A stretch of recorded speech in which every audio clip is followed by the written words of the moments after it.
Well, good afternoon, everyone. Thank you for joining me to go over some highlights of Budget 23, which will also serve as the 22-23 third quarter fiscal update. Budget 23 secures Alberta's future by growing and diversifying the economy, strengthening healthcare and education, improving the safety of communities across the province, and establishing a new fiscal framework. This plan achieves the priorities of Albertans, which include ensuring the government lives within its means. Over the last 4 years, our relentless focus on investment attraction, job creation, and diversification has secured our position as the economic engine of Canada. Alberta's economy has momentum, and Budget 2023 continues that positive fiscal trajectory with another balanced budget and forecasted surplus of $2.4 billion in 23-24 and projected surpluses of $2 billion next year in the mid-year and $1.4 billion in 25-26. Budget 23 also continues our successful Alberta at Work initiative that's helping Albertans build their skills and fill thousands of new jobs as businesses grow and more corporations invest in our province. We're investing even more towards building capacity in our healthcare system to deliver better care for Albertans. We're strengthening our education system so that our children and grandchildren are prepared for their future. We're improving safety and security in our communities while responding to the needs of vulnerable populations. And we're saving for tomorrow and paying down provincial debt so that the services we rely on are secure for decades to come. Job growth in Alberta has been phenomenal this past year, and people from across Canada and around the world continue to move here in record numbers and take advantage of our job opportunities, high wages, low taxes, and affordable living. National and global companies have expanded in Alberta, creating new jobs, diversifying our economy, and taking advantage of our extremely competitive corporate income tax rate. Budget 23 is securing Alberta's advantage. Building on the $600 million committed over 3 years to the Alberta at Work initiative, Budget 23 includes an additional $370 million to get more unemployed Albertans back to work. We critically need more doctors and nurses to provide care for Albertans, so we're creating 1,800 new seats for healthcare aides, licensed practical nurses, and registered nurses. Now we're also committing $30 million over 3 years to create 120 more seats in medical degree programs at the University of Alberta and the University of Calgary, a 40% increase in the total number of seats that will be in place to train future physicians. We're expanding training opportunities in other sectors as well. Another $35 million over 3 years will expand enrollment in non-trade construction programs and training in the energy, technology, business, and aviation sectors. We're strengthening Alberta's economy across all industries and creating opportunities so every family can participate in the Alberta Advantage. While economic growth is strong, times remain tough for many families and households. New relief measures are helping post-secondary students with lower student loan interest rates and more repayment assistance.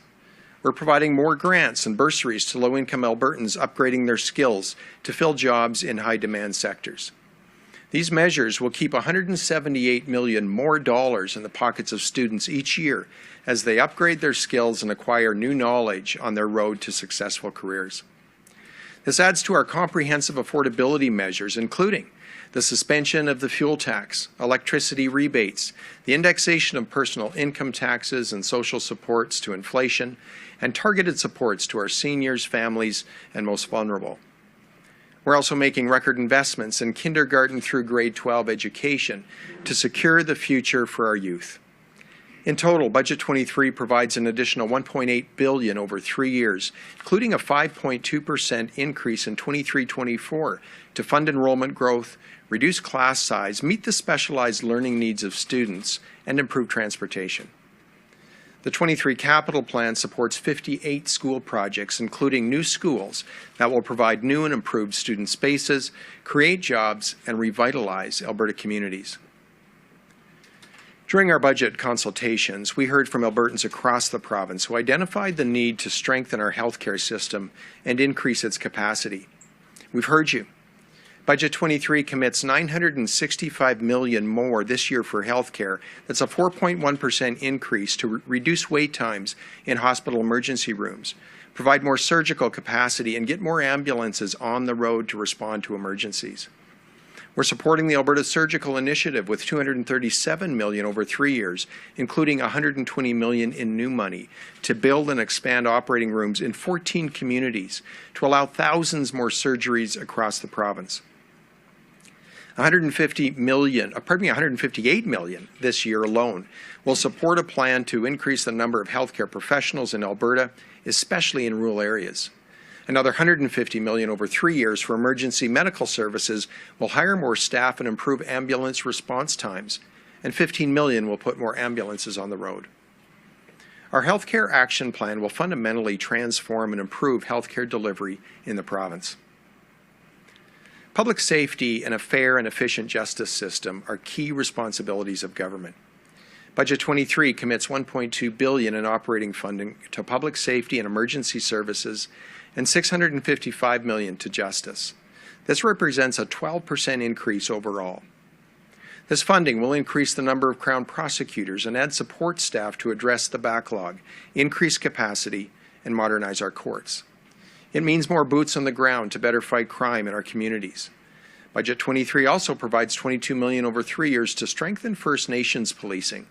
This will fund a new First Nation police force in Siksika and additional officers in Indigenous communities across the province.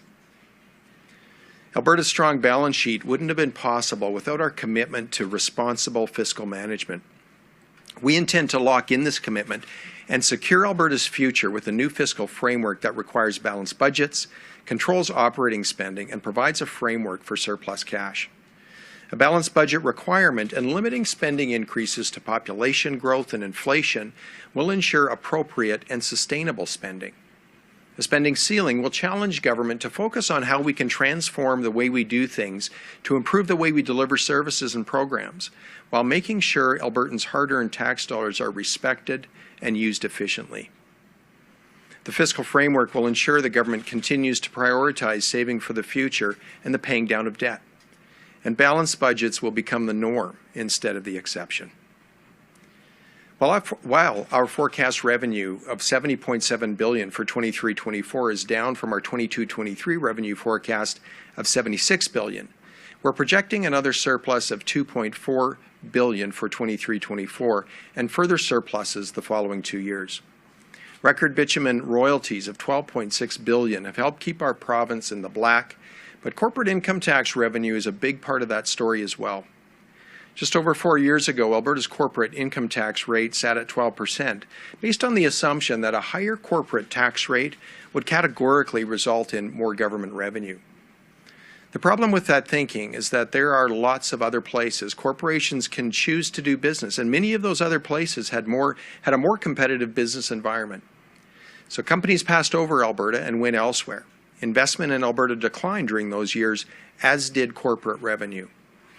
So our government set out to create a business environment that would attract business investment back into Alberta. One of our first steps was the job creation tax cut. Now at 8%, our general corporate tax rate is significantly lower than the next lowest provinces, Ontario and Quebec, and our combined federal provincial corporate tax rate is lower than 44 U.S. jurisdictions. The result is investment across sectors, aviation, technology, and financial services, to name a few, is exploding. And with it, expanded fiscal capacity resulting in higher corporate income tax revenue. Record high corporate income tax revenue of $6.4 billion this year and $5.9 billion next year, to be exact. That's significant. This is why fiscal responsibility matters, why investment attraction matters, why diversification matters. This is how we fund programs and services that support Albertans. Total expense is forecast at $68.3 billion in 22-23, higher than at budget last year, as we've helped Albertans deal with the rising cost of living, covered agreements with doctors, teachers, and other public sector workers, and increased capacity in the justice system. In 23-24, operating expense is forecast at 3% higher than last year, then grows moderately by 2% for each of the following 2 years. Alberta's oil and gas sector continues to play a vital role in driving our economy and creating prosperity for hardworking families and for our entire nation. The government is forecasting a price of $79 US for a barrel of West Texas Intermediate in 23-24, dropping to 76 and 73.50 in the out years. We continue to stand up for Alberta's energy industry and the Albertans whose livelihoods depend on it.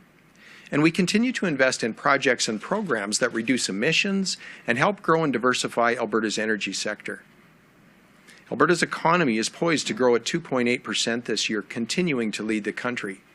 And Canadians are taking notice of our incredible value proposition of low taxes, opportunity, and affordability, and they're moving here at record rates, with Alberta's population expected to grow 2.9% in 23, the fastest pace since 2007. Budget 23 is a budget that secures Alberta's future. We're securing the health and education of Albertans by increasing access to family doctors, surgeries, and emergency services, and making sure our children and grandchildren have the education system they need to reach their full potential. We're securing economic success and prosperity by charging Albertans $20 billion less than they would pay under the tax system of the next lowest province, positioning Alberta for investment attraction, diversification, and job creation. And we're securing our future with a new fiscal framework that will require appropriate and sustainable spending, prioritize debt repayment and savings and surplus management, and ensure the next generation is not encumbered with a debt they did not incur. Budget 23 is securing Alberta's future, your future. Thank you, and I'm happy to take some questions. Media Q&A, you'll have one question, one follow-up. Either give us two at the top or one and one. We'll start with those in the rooms before we go to the phone. Just a reminder to introduce yourself, your name, and your outlet. With that, we'll start with the first question here at the mic. Yep. Graham Thompson. Today I'm with the Toronto Star. Minister, this is a pre-election budget. You may not see it that way, but it certainly is. So how has the upcoming election influenced or affected today's budget? Well, Graham, you're right. We have an election here in a few months, and this is a budget just ahead of that election. But really, Budget 23 continues the direction, the course that we set in 2019. And that course was twofold. It was about bringing responsible fiscal management back to the province. As you know, we set a fiscal anchor at that time of aligning our per capita spending, per capita cost of delivering government services with that of comparative provinces, and we've delivered on that objective. At the same time, we set a path back in the day, back in 2019, to ensure that Alberta's business environment was most competitive, so that we could attract investment, see a growing and diversified economy, which we knew would result in increased job opportunities for Albertans, but also increased revenues for the government as we had expanded fiscal capacity. Budget 23 continues on those two main themes. Now, we're going to add to that because following COVID, it's been clear in this province and every other province in Canada that healthcare is a challenge.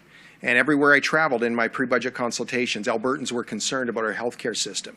That's why we're increasing healthcare funding by 4% this year, almost $1 billion in 1 year alone, to ensure that Minister Copping and all the great folks in our healthcare system have the funds they need to improve, transform the system to deliver better for Albertans, to reduce surgical wait times, to reduce wait times in emergency rooms, to reduce the wait times for our paramedics to get out and assist somebody in an emergency.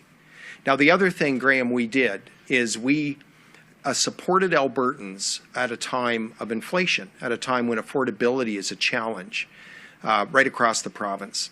And so, again, we signaled our affordability support in our mid-year report. Of course, this budget funds a number of affordability measures, certainly in the upcoming budget year and even in the future years. But again, that's simply a response to the fact that, you know, in Alberta, over the last 3 years, we did the heavy lifting fiscally. We got our fiscal house in order. We're running a surplus, thanks to very high energy prices, a very significant surplus in the current fiscal year. All of that gave us the ability as a government to support Albertans during a time of affordability challenge. And speaking of elections, will you run in the next election, upcoming election? Graham, I've been focused on preparing this budget and presenting it. I'm going to be finalizing a decision and announcing that in the days ahead. But why wouldn't you know now? Sorry. Yeah, okay. Audrey. Hi, Audrey Neveu, Radio-Canada. I want to know, what are the consequences of the Alberta government if it ever happens that it does not respect the fiscal framework that it will set out in legislation? What's the consequence except just saying, oops, we broke our own law? 100 days of jail time. How's that? You tell me. Just kidding.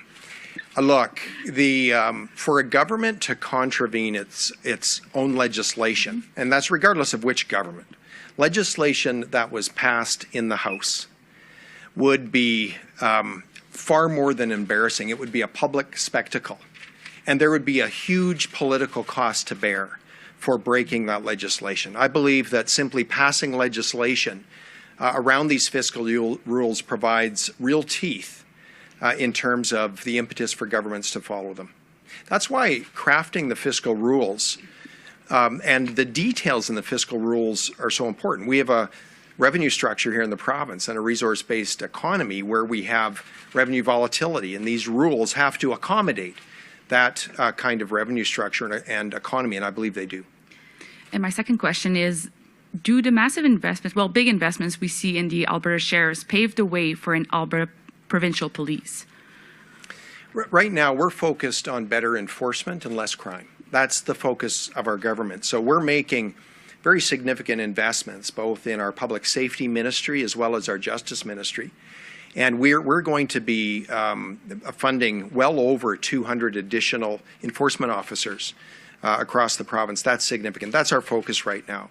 And of course, the second part of that is to ensure that we have a justice system with the capacity to deal with, every case that needs to be heard.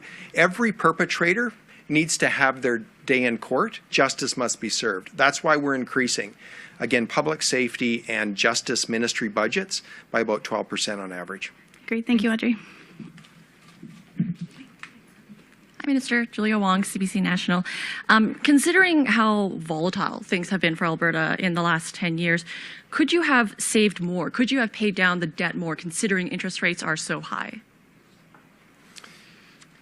We have, look, we inherited a government that was spending $10 billion more than comparator provinces back in 2019. We set out a fiscal plan to thoughtfully, carefully, surgically bring our cost of delivering government services down. We didn't take the Ralph Klein approach of doing it in 1 year with 20% cuts. We took 4 years to do it, which we believed would be easier on Albertans to take that route, and we've delivered on that. This year in 22-23, our per capita cost of delivering government services is right in line with the average of BC, Ontario, and Quebec, and so that's significant progress. That's what set the stage for this province to ultimately deliver balanced budgets into the future. So we immediately went to work on bringing fiscal responsibility back to the province, and it's that work that ultimately prepared us, led us to a very significant surplus last year, which allowed us to reduce our debt by over $13 billion, saving Albertans $260 million in 22-23, about $550 million in 23-24, and just under $600 million in 24-25 in debt service costs. That's almost $1.2 billion that can go to education, go to health care, or maybe go to the Heritage Savings Trust Fund. Again, would it have been better that previous governments would have brought fiscal responsibility in the years earlier? Yes, it would have been.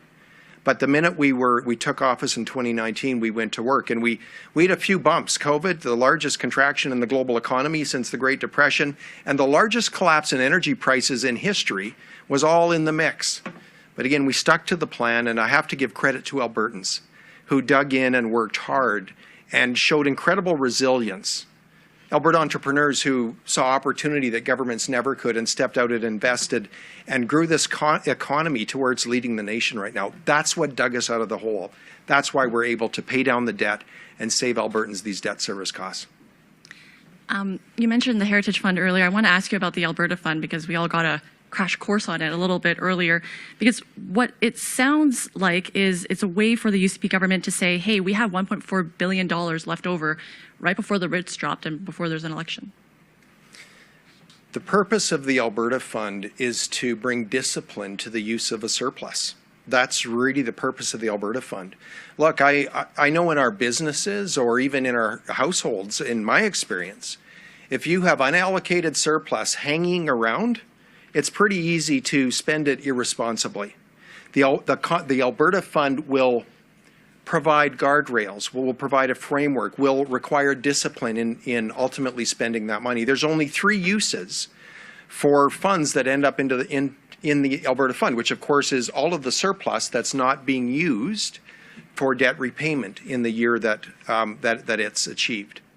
And of course, those uses are holding the funds for future debt repayment, additional deposits into the Heritage Savings Trust Fund, and of course, a one-time expenditures on strategic government priorities that are non-reoccurring. In other words, not just dumping it into programs and ultimately inflating the cost of delivering programs to an unsustainable level.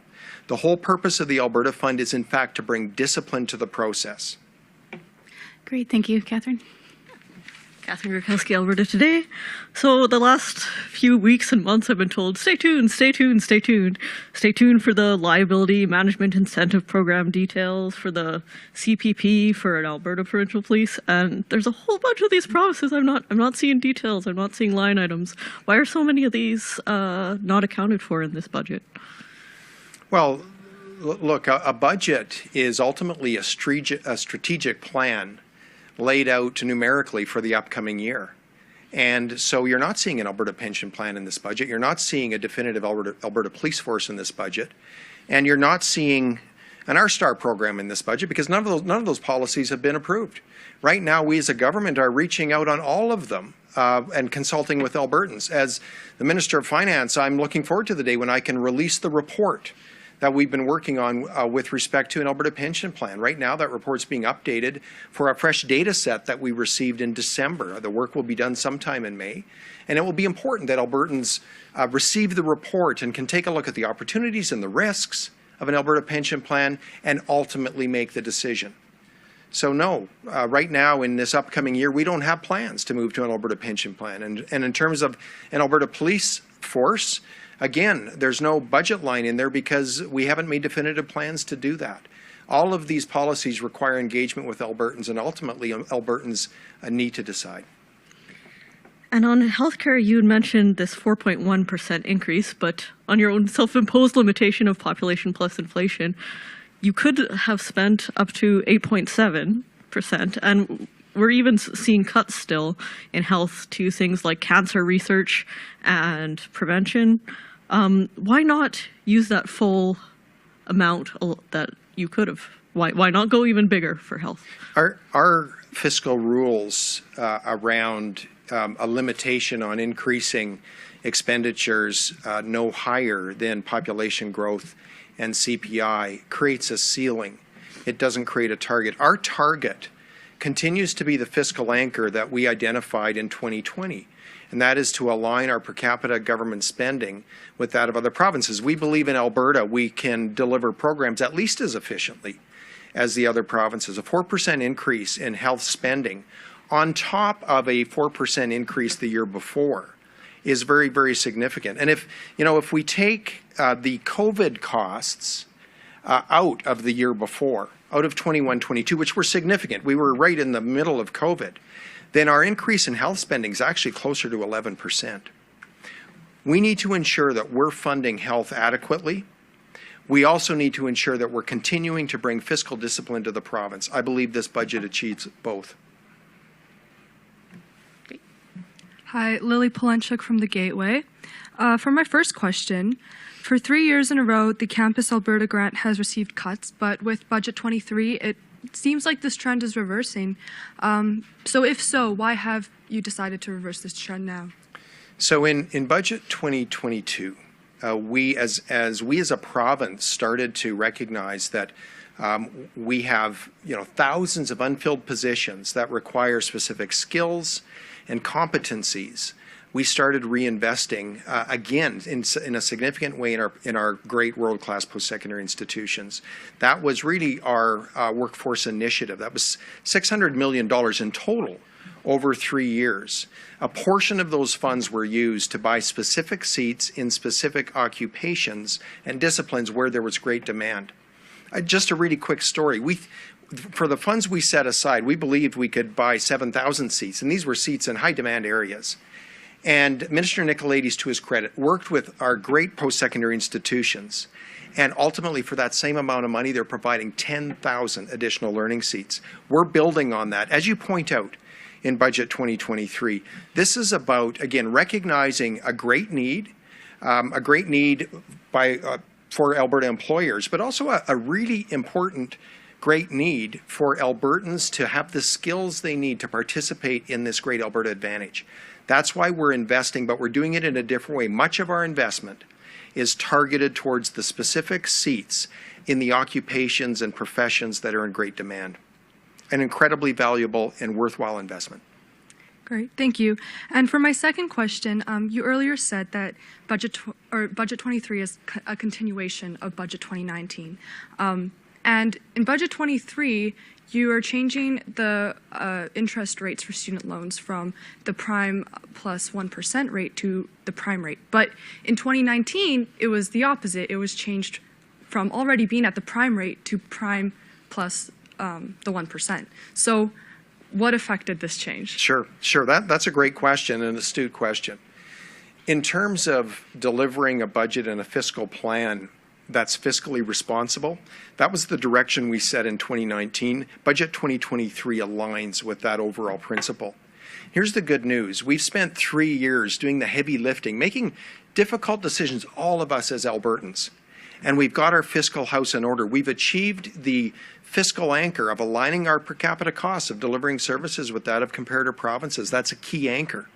And now that gives us the ability to move spending up, prioritize and fund key priorities of Albertans.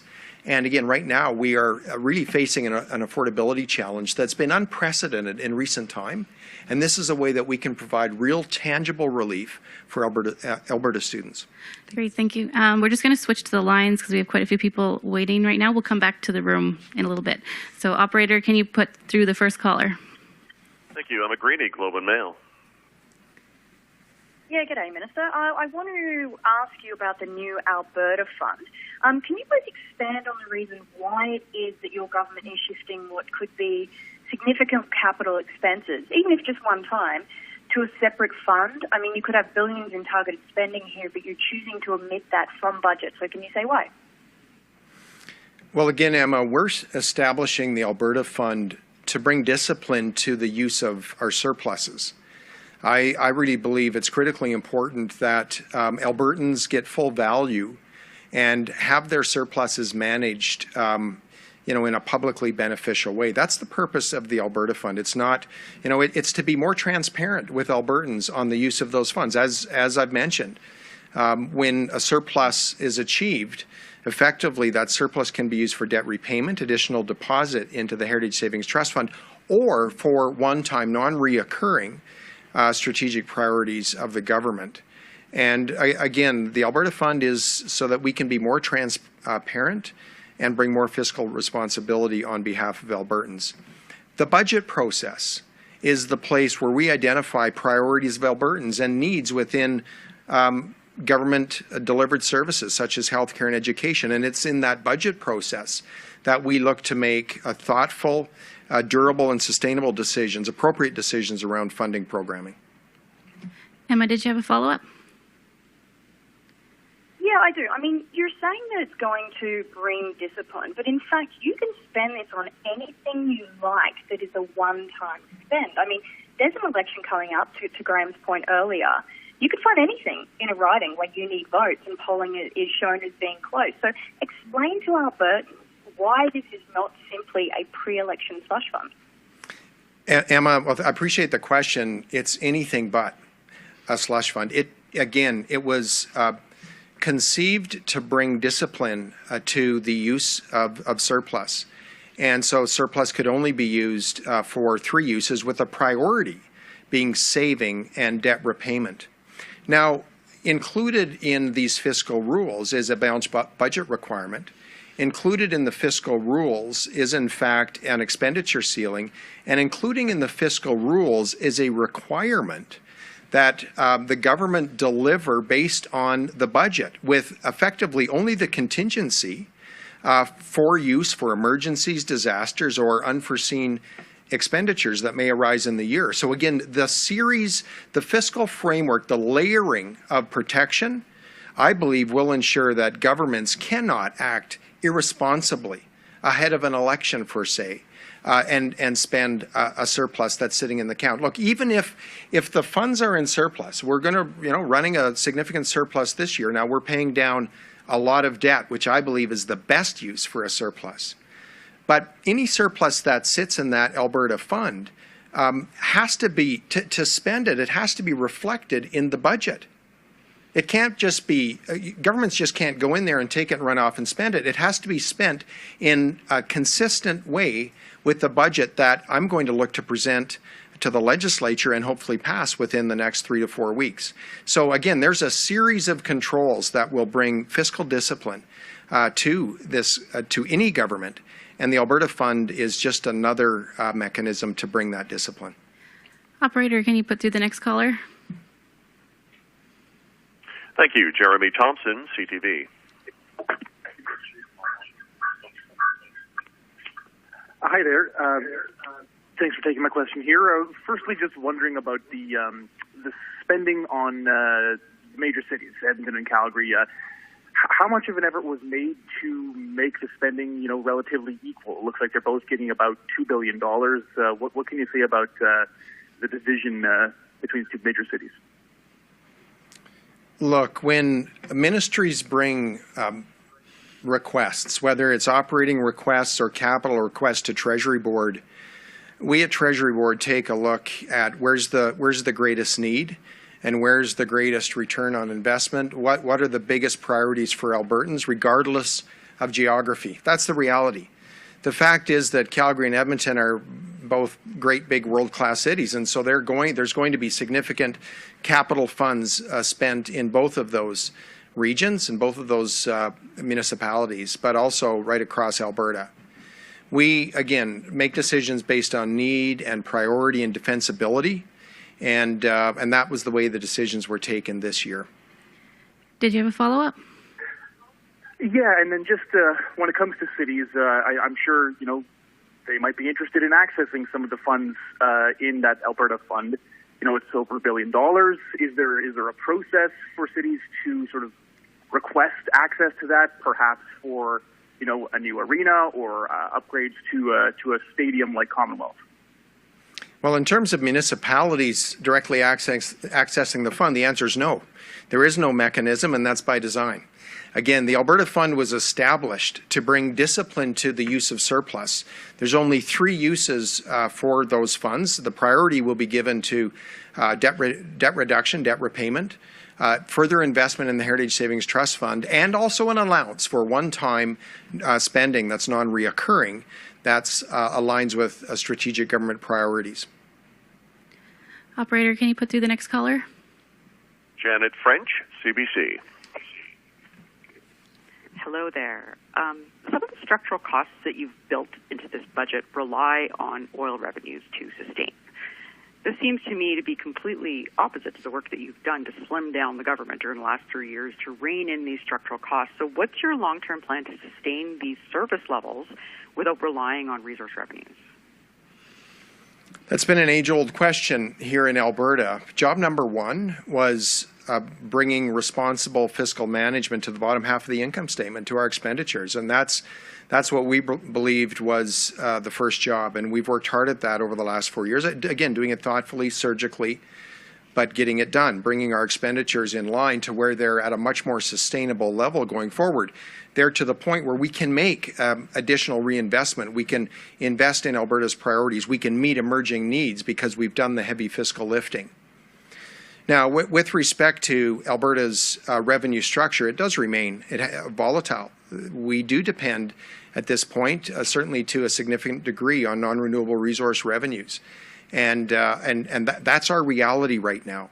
At the same time, we've focused on, again, creating a business environment that would attract investment and further diversify the economy. That's also happening, and that's in part reflected in the increasing corporate tax revenue and personal tax revenue that we see in the province. So that is also part of the equation, and we're focused on that. There's great value in a more diversified economy in Alberta, not only so that Albertans can have, find and pursue careers, perhaps that they couldn't in Alberta a few years ago, but it also will create more stability for government revenues going forward. Did you have a follow-up? I do, but if we're looking at the numbers for 23-24, I mean, $18 billion of the revenue you're expecting is coming from resource revenues, and we're going to spend $68 billion. What's to prevent you, if oil prices crash, from having to come back and then lay off all these healthcare workers, these education workers that you're hiring? Look, we went through a period of time where WTI oil prices hit the negatives in 2020. And the WCS prices stayed at $10 for far too long. We managed through that, and we managed through that while we continued to deliver government services. In fact, at the time, we were dealing with a pandemic, and we were having to support Albertans at a much higher level because of that.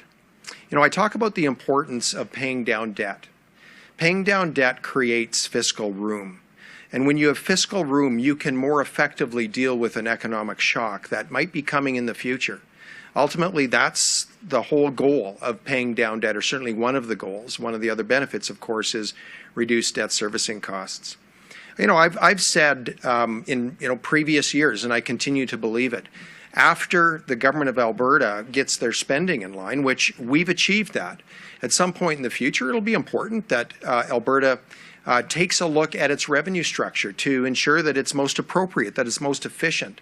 There's a time when that will be important, and that time will probably be in the not too distant future. But right now, we're focused on delivering very efficiently. We're also focused on positioning Alberta's economy for economic growth and diversification, which also diversifies the government's revenues. Okay, we're going to take two more on the line, then we'll come back to the room. So, operator, put in the next caller. David Staples, Edmonton Journal.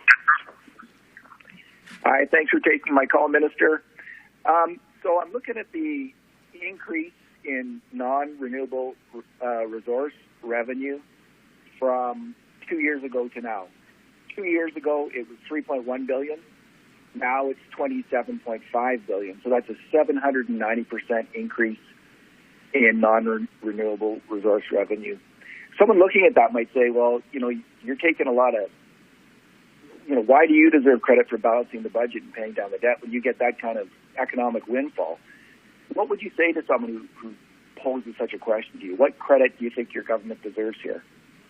David, that's a great question. And energy revenues, non-renewable resource revenues, oil royalties, if you will, continue to play a big part in our revenue mix. And of course, the energy industry is a major industry in the province, and so it contributes to economic activity, which of course support personal income tax revenue and revenues from corporate taxes as well. So it's a major player in Alberta. But it's the combination of things. Granted, the recovery in energy prices was very, very significant. But David, if you recall, when we presented Budget 2022 a year ago, we presented that budget based on fairly modest energy prices that were realistic based on the time and the day. And we were projecting very modest surpluses. We were projecting a surplus last year of $500 million. And we also had done the work. We had extrapolated where our spending would be had we continued on the spending trajectory of the previous government. And instead of a $500 million surplus, we would have had a $6 billion deficit. So a balanced budget is a combination of things. Firstly, we absolutely have been blessed as Albertans over the last year and a half with an increase in recovery in energy prices, certainly a big part of the story. At the same time, we've seen government revenues grow broadly as we've seen a more diversified economy, contributing to more personal income tax revenue and corporate tax revenue for the province of Alberta. And at the same time, our fiscal discipline, bringing our spending in line with other provinces, bringing our spending to sustainable levels has been a big part of the story. It's really been all three. David, did you have a follow-up?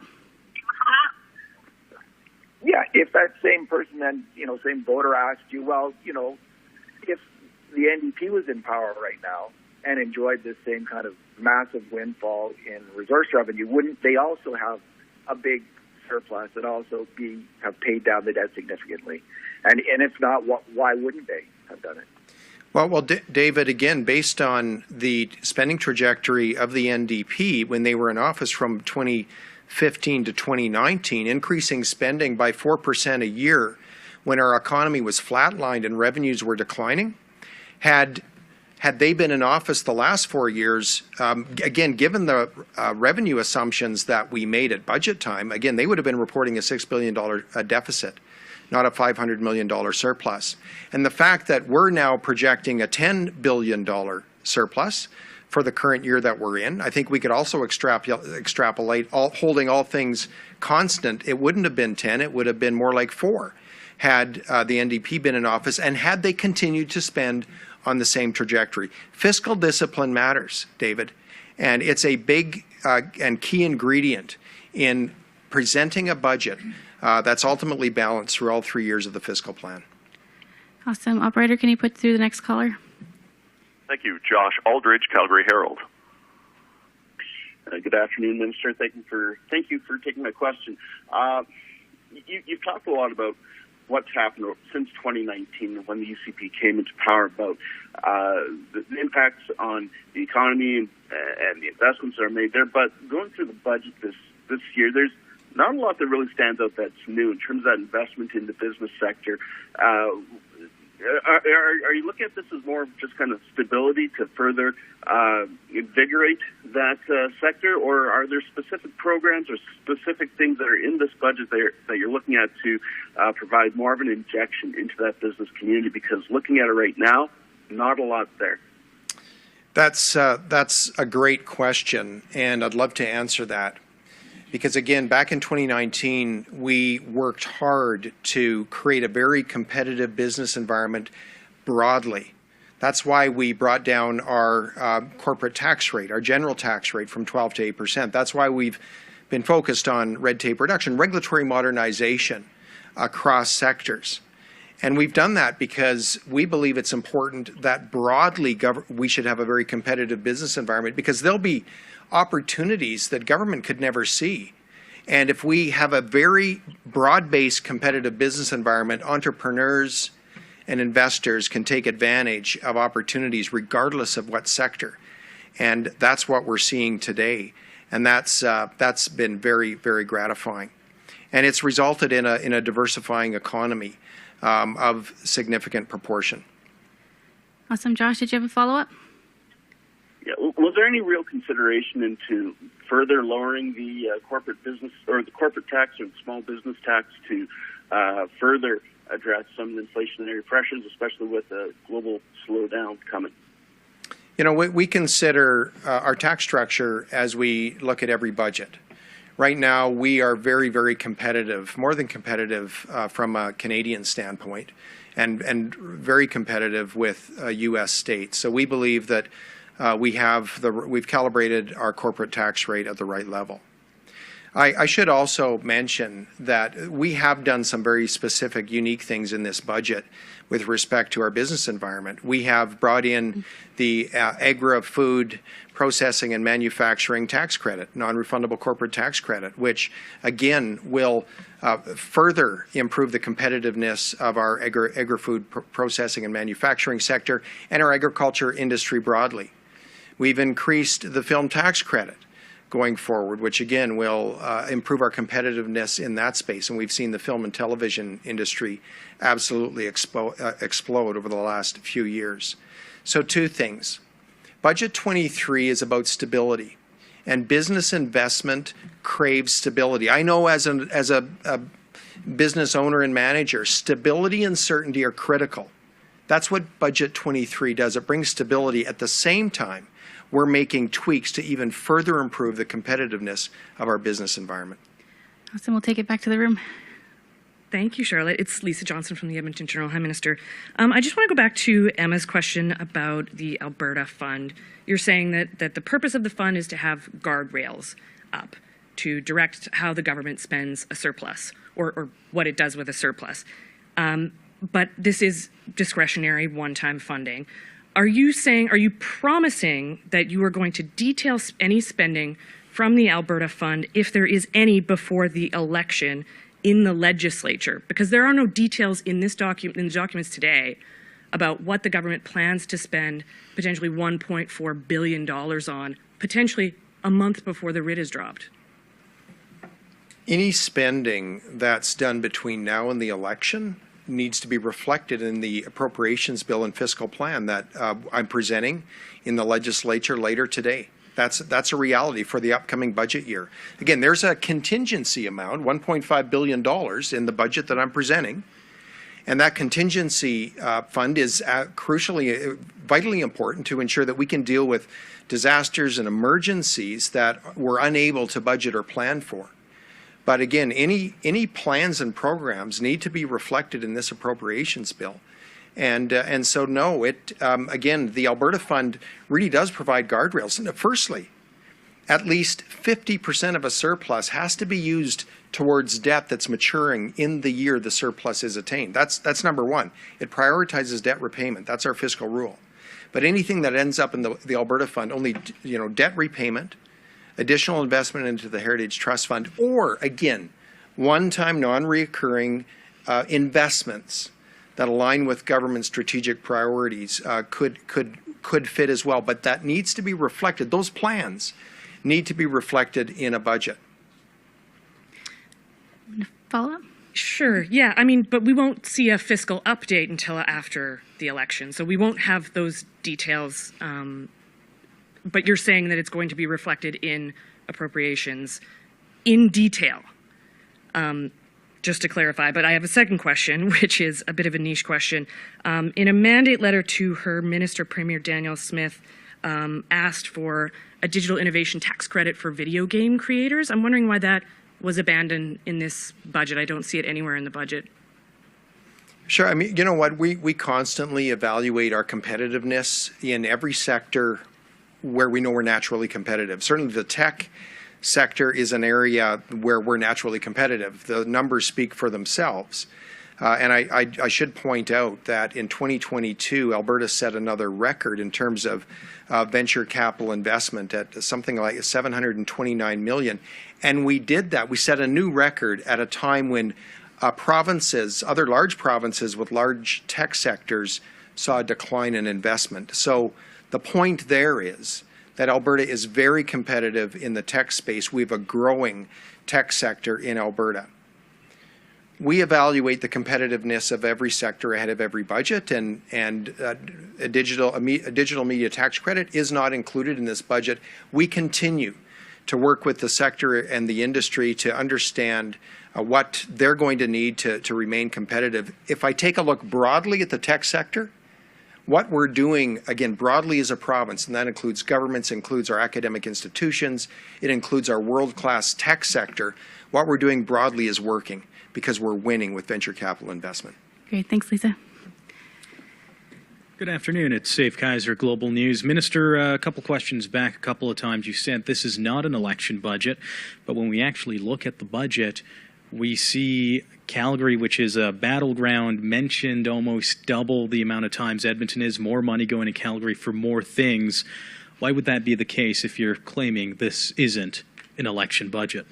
Again, I can tell you, as the President of Treasury Board, our practice when we consider requests from ministries, whether they be operating, but especially capital. As you can imagine, every ministry lobbies hard for capital. And of course, we hear interventions from every MLA, rightfully so, as they're working to do their job. At Treasury Board, we have a comprehensive rating process that rates capital projects based on the need, based on the priority, based on the return of investment to Albertans, based on the readiness of that project. And it's through that checklist that ultimately informs our decisions at Treasury Board as to which projects we approve and move forward with. And so, from time to time, some years it's going to be rural Alberta. Other times it might be the north. I can't wait for that day, being from Grand Prairie. Other times it'll be the south or Calgary or Edmonton. But again, as the president of Treasury Board, we take a disciplined view, and we want to ensure, and we work to ensure, that the highest priority, the most defensible projects are the ones that are funded. Budget 23 is no exception. Right. So what you're saying then is all of the requests you've received from Edmonton. I mean, Edmonton has just as big of a population and as many problems as Calgary does. You're saying the requests you've seen don't give you a large enough return of investment that you think it's worthwhile investing into those problems in Edmonton. Well, you know, the projects are ranked based on need and priority. They have a ranking based on safety. They certainly have a ranking based on readiness. All of those factors are considered when Treasury Board makes the final decisions around the capital plan. And I can tell you this, that again, from time to time, it'll be Calgary, Edmonton, or rural Alberta that seems to, get a disproportionate amount of that investment. But that's the process we stick to, and that's the process we undertook in Budget 23. Thanks, Steve. Hi, Minister. Morgan Black, also with Global News. On the topic of priorities, I know affordable housing has been a big priority for Edmonton for a number of years. I didn't see that explicitly in the budget. I don't know if that's included in MSI funding, but why was that not encompassed within this budget? That's a great question. We are funding affordable housing in Budget 23. We're increasing funding for affordable housing. And it will be a key part of Budget 23. There's a great need out there, both in our municipalities, Edmonton and Calgary especially, but more than that. We can go to Grand Prairie, Fort McMurray, Lethbridge, Medicine Hat, other regions as well. And we have a long-term strategy around affordable housing. Our goal is to add 25,000 additional doors over time. We're sticking with that plan. Budget 23 ultimately delivers on the long-term plan to add more affordable housing options for Albertans. Do you think? Oh, all right. And my colleagues asked such great questions that I just thought this one. If you had any more surplus, what would you have invested it in that's not encompassed in this budget, and why? That's a great question. If with additional surplus, I believe that we should really be making debt repayment a priority in the future. Over the last few years, of course, with the shock of COVID, I talked about it's kind of the triple black swan event, huge crash in energy prices, contraction in the global economy. Alberta's debt grew. That's the reality. We had to deliver for Albertans during that time. And there was a time in March, April of 2020 when there was great global uncertainty economically. And all subnational governments in Canada, none of us could borrow. None of us could float a bond issue. And that lasted for quite a long period of time. And it was at that time I recognized the great need to create fiscal room so that a province like Alberta can handle an economic or fiscal shock in the future. That's why debt repayment, I believe, should be a great priority, because as you pay down debt, you create fiscal room so that you can handle a shock in the future. The good news is this. We set a fiscal anchor of keeping our net debt to GDP ratio below 30%, keeping a relatively strong balance sheet even during those dark days. By the end of this year, that net debt to GDP ratio is 10%, the strongest balance sheet of any province in the country by far. That's good news for all of Albertans. Thank you. We have time for 2 more questions from the line, and then we have a hard stop at 1:45. So, operator, can you put through the next caller?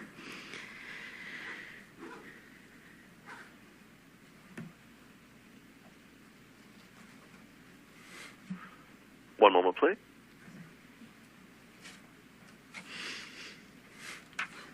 Thank you. The next question is from Chris Varco, Calgary Herald. Minister, what will be the split for how your government treats future surpluses from the Alberta Fund? In other words, how will you decide how to divvy that up between the 3 different buckets that you've already laid out today? Chris, that's a great question. And we've allowed flexibility in the use of the Alberta Fund. Again, flexibility for debt repayment, further investment in the Heritage Trust Fund, or perhaps one-time strategic projects. And, my mind goes probably, if it is going to be used for those purposes, those are probably capital projects. But I believe that we need to leave flexibility, because for governments of the day, they're going to need to evaluate the cost of capital, cost of borrowing. They're going to need to evaluate expected returns in the Heritage Savings Trust Fund. They're going to need to take a look at their overall debt levels. All of those features, I believe, should inform decisions around ultimate surplus allocation. Again, Chris, if you heard my answer to the previous question, you know my preference. My preference right now is debt repayment, debt reduction, in order to create fiscal room, because fiscal room gives a province such as Alberta more optionality, more flexibility should we hit another economic shock in the future. And at the same time, right now, our cost of capital, like every government around the world, has been creeping up with interest rates, even though our cost of capital relative to Ontario was going down because of our strong balance sheet. The reality is we're in a time of increasing interest rates, and so right now debt repayment also materially lowers debt service costs, which that funding can be available for programming or future investment in the Heritage Savings Trust Fund. Chris, did you have a quick follow-up? Yes, this is a bit of a two-part question, Minister, but is it your target to drive net debt down to zero? And just going back to your earlier comments about the effectiveness of balanced budget bills, given the fact that we've already seen them in the past in this province in the 1990s and in the 2000s, and they were subsequently ignored by future governments, how successful or how effective are they? Chris, I believe a well-thought-out set of fiscal rules, a well-thought-out fiscal framework, like the framework that I'll be ultimately presenting in the House in the form of proposed legislation. I believe that type of fiscal framework can be very durable. But there needs to be enough flexibility in the framework so that it can account and adjust for a very volatile revenue structure, which we have in this province. And I believe these fiscal rules will accommodate that. And at the same time, bringing real fiscal rigor to financial decisions by a future government. So again, as you know, we have a balanced budget requirement, or we'll be proposing legislation that will require a balanced budget. But there are exceptions with material drops in revenue that we have to have in this province, or the fiscal rule simply won't work, and it will need to be repealed. When it comes to our fiscal rules around limiting expenditure increases to population growth and inflation, again, we're building on the previous year's expense ceiling, not the previous year's actual results. That's significant. That will ensure that wise governments start to create a little bit of unused room so that they can deal with a shock that would inevitably come. I believe these fiscal rules will deliver well for Albertans for years, hopefully decades to come, and will help ensure sound, fiscal decision making. Thank you. That is all the time we have for today. We're going to end it there. For those on the line we didn't get to, apologize. You can always follow up with myself. My contact information is on the news releases. Thanks.